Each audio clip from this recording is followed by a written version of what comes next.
भावार्थान जेन्ना आमी जेजूशी येता ताचेर आमी विस्वास दवरता तेन्ना आमी पळयलां कशे भशेन तांच्या भावार्थाक लागून जेजून तांकां म्हणलेलें ह्याका लागून तुमकां सगळें जें मागता तितलें मेळटा.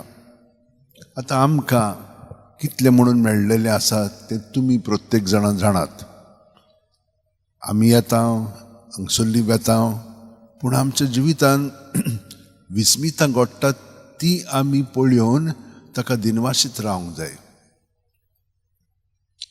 आनी तर आमी ताचे बरोबर रावना जाल्यार आमी जशे भशेन इस्रायल पोरचेक ताचे निवडलेले लोकांक ती कितें करतात पळयात. स्तोत्रांत पयल्या हातून सांगलेलें आसा पोरको देव तुमचे मदें आसचो न्हय कित्याक तो हांव सर्वेस्पर तुजो एकलोच देव. भायल्यान कोणाच्या देवाक भोजू नाकात. जाणें इजिप्ताच्या देसांतली तुका भायर काडली तो हांव सर्वेस्पर तुजो एकलोच देव. देव आमकां गुलामपणांतली भायर काडटा तेन्ना आनी आतांय. आमी जेजू सोबे आसा बावतिजमा वरवीं पूण तरी पूण आमी गुलामपणांत आपलेपणांत आनी त्या आपलेपणाच्या पातकान थंयसरूच उरता. देवान जर आमकां सोडिना तो आमकां तशींच दवरता उर्बा पर्यंत दिना त्या जाग्यांचेर.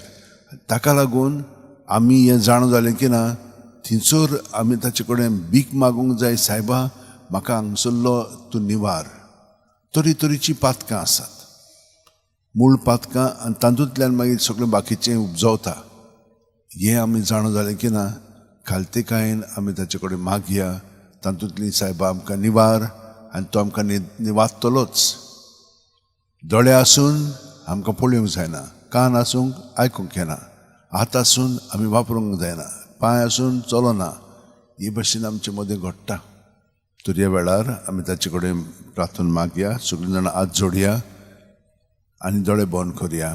प्रत्येक सुस्कार घेता तेन्ना तो इतलो आमचे सरशी लागीं आसा. आमचें सगळें जिवीत ताचे सोबें आसा पूण तें आमी सगळें ताचे सोबें धरूंक ना.